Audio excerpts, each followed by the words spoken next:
जब किसी बीमारी का कोई स्थायी इलाज ना हो तो कोई अपनी मौजूदा ताकत को, अपनी जिंदगी की क्वालिटी को बनाए रखने के लिए आज क्या कर सकता है? ये एक ऐसा सवाल है जो अक्सर बहुत बेबस महसूस कराता है। बिल्कुल। लेकिन क्या हो अगर इसका जवाब हमारी अपनी रसोई में छुपा हो? यही आज हमारी गहरी पड़ताल का केंद्र है। हम बात कर रहे हैं मस्कुलर डिस्ट्रॉफी और पोषण के बीच के रिश्ते की। हाँ, और ये कोई सुनी सुनाई बात नहीं है ना? ये एक ठोस वैज्ञानिक अध्ययन पर आधारित है जिसका शीर्षक है nutritional status is linked to muscle strength and perceived function in adults with muscular dystrophy. जी बिल्कुल। तो हमारा मिशन साफ है। हमें इस विज्ञान को समझना है और ये जानना है कि खान पान कैसे मस्कुलर डिस्ट्रॉफी से जूझ रहे लोगों की मदद कर सकता है। शुरू करने से पहले एक बात साफ करना बहुत जरूरी है। मस्कुलर डिस्ट्रॉफी सिर्फ मांसपेशियों की कमजोरी नहीं है। नहीं, ये एक आनुवंशिक स्थिति है। हाँ, जिसमें लगातार मांसपेशियां गलती रहती हैं, शरीर में एक पुरानी सूजन बनी रहती है और मेटाबॉलिक समस्याएं भी होती हैं। मतलब ये एक बहुआयामी चुनौती है। सही कहा। और इसी चुनौती को ध्यान में रखकर ये अध्ययन किया गया।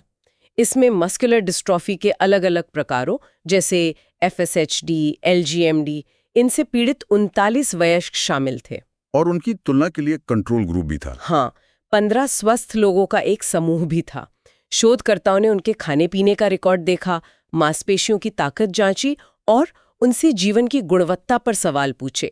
मतलब ये कोई सोशल मीडिया का दावा नहीं, एक बहुत ही व्यवस्थित जांच थी। ठीक है, तो चलिए इस जांच की तह तक चलते हैं। मुझे लगता है सबसे पहले उस खोज पर बात करनी चाहिए जिसने मुझे सच कहूं तो चौंका दिया। कौन सी वाली? कैलोरी वाली? हाँ, अध्ययन में पाया गया कि मस्कुलर डिस्ट्रॉफी से पीड़ित वयस्क स्वस्थ लोगों की तुलना में अक्सर ज्यादा कुल कैलोरी का सेवन करते हैं। एक मिनट, क्या मैं ये सही समझ रहा हूँ? वे ज्यादा खा रहे थे? हाँ, आप बिल्कुल सही समझ रहे हैं। ये तो पूरी तरह से उल्टी बात लगती है ना? बिल्कुल। आमतौर पर हम सोचते हैं कि कमजोरी का मतलब है कम ऊर्जा, तो शायद व्यक्ति कम खा रहा होगा। लेकिन यहाँ आंकड़े कुछ और ही कहानी बता रहे थे। ये बहुत हैरान करने वाली बात है। मेरा पहला अंदाजा तो एकदम उल्टा होता। अगर कोई ज्यादा कैलोरी ले रहा है तो उसे मजबूत होना चाहिए या कम से कम वजन तो बढ़ना ही चाहिए। लेकिन यहाँ कहानी में एक बड़ा मोड़ है। बहुत बड़ा मोड़।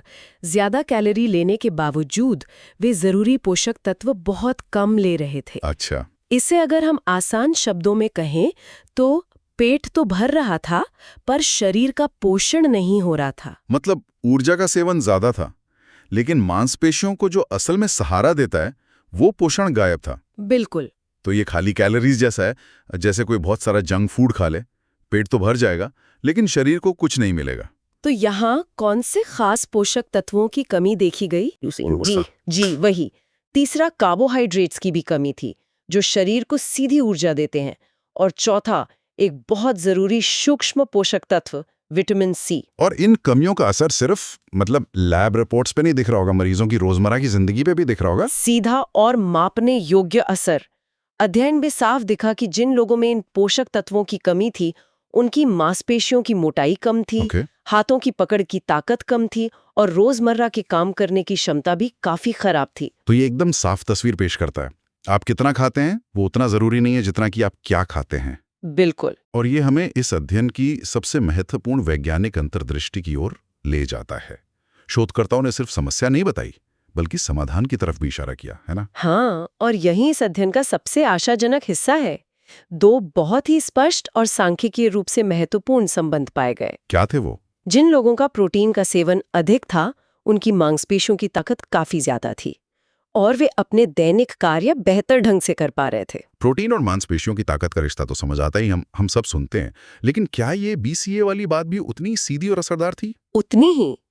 दूसरा महत्वपूर्ण संबंध यही था, जिन लोगों ने अधिक BCA का सेवन किया उनके शरीर में लीन मसल मास यानी चर्बी रहित मांसपेशियां ज्यादा थीं। वाह। और उनकी ताकत भी बेहतर थी।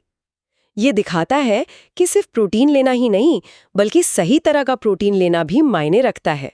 और ये कोई अंदाजा नहीं है, ये ठोस डेटा पर आधारित है। यहाँ मेरे मन में एक बड़ा सवाल उठ रहा है। अगर एक मरीज पर्याप्त बल्कि जरूरत से ज्यादा कैलोरी खा रहा है तो भी उसकी कमजोरी क्यों बढ़ती जाती है? वो सारी ऊर्जा वो जा कहाँ रही है? ये सवाल मस्कुलर डिस्ट्रॉफी की मूल समस्या को समझने में मदद करता है। देखिए, इस स्थिति में शरीर एक सामान्य शरीर की तरह काम नहीं करता। कैसे? 3 प्रक्रियाएं एक साथ चल रही होती हैं। पहले, मांसपेशियों का टूटना, वो निरंतर जारी रहता है। शरीर लगातार अपनी ही मांसपेशियों को खो रहा है। दूसरी, शरीर में एक निम्न स्तरीय लेकिन स्थायी सूजन बनी रहती है जो मरम्मत के काम में बाधा डालती है। तो ये ऐसा है जैसे आप एक नाव से पानी निकालने की कोशिश कर रहे हैं जिसमें पहले से ही एक छेद है और ऊपर से हवा भी तेज चल रही है। बहुत अच्छी उपमा है। और तीसरी प्रक्रिया है मेटाबॉलिक दक्षता में बदलाव। शरीर ऊर्जा का इस्तेमाल उतने प्रभावी ढंग से नहीं कर पाता।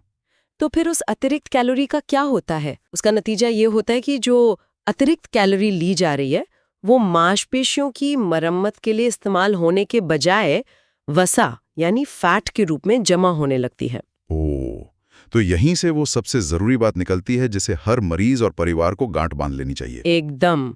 मस्कुलर डिस्ट्रॉफी में वजन बढ़ना ताकत बढ़ने के बराबर नहीं है। ये लाइन तो ये बहुत शक्तिशाली है। हाँ, और ये बहुत जरूरी संदेश है।